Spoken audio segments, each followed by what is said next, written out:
Pork ginamay, Bisaya version.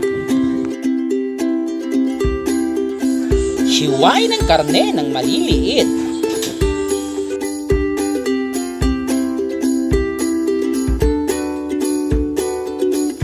Ihanda ang mga sahog.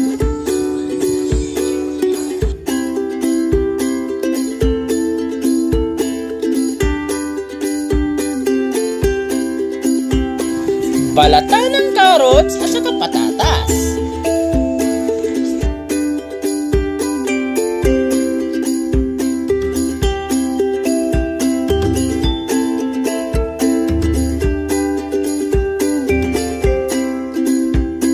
Hiwain ng carrots at patatas ng pa-cubes.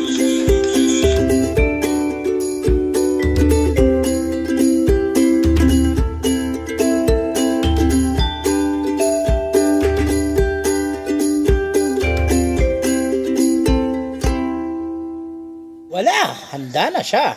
Ready na siyang iluto. Gasan ng carrots at saka patatas.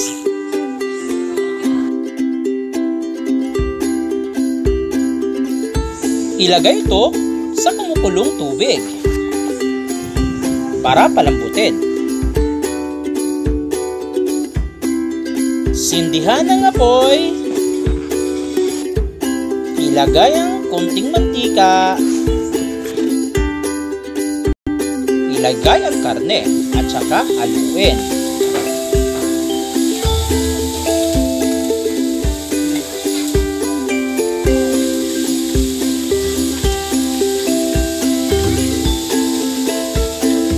Lagyan ng salt and pepper para manuot ang lasa sa karne.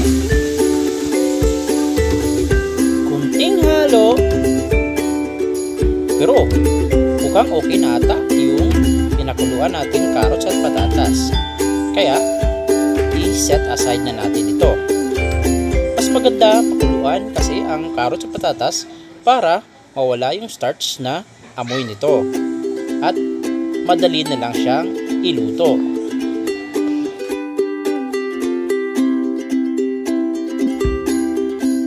Tanggalin ang excess na mantika, tsaka ilagay ang sahog.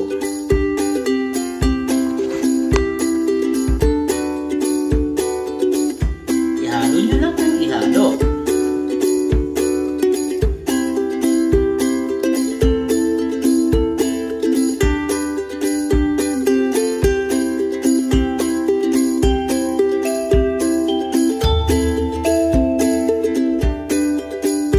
Lagyan ng kunting tuyo at saka kunting tubig at takpan ito ng 5 to 8 minutes para palambutin yung karne.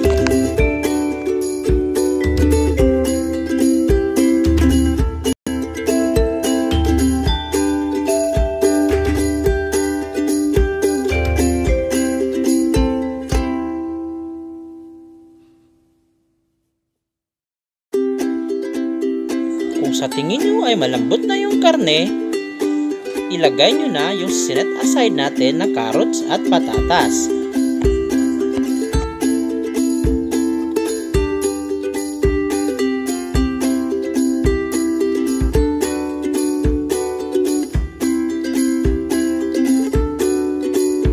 Ihanda ang ating pampalapot, cornstarch at saka tubig. Ito ay pampalapot natin.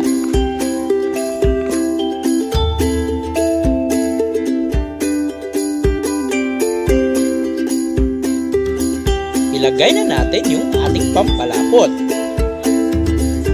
Konting-konti lang. Tsaka haluin. Kung sa tingin nyo ito ang tamang lapot, wala, okay na yan.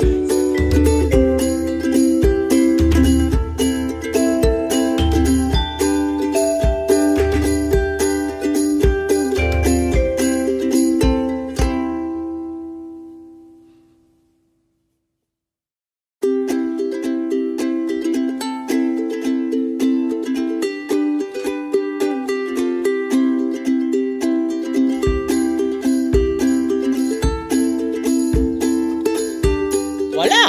Ito na yung pork ginamay natin na Bisaya version. Happy eating!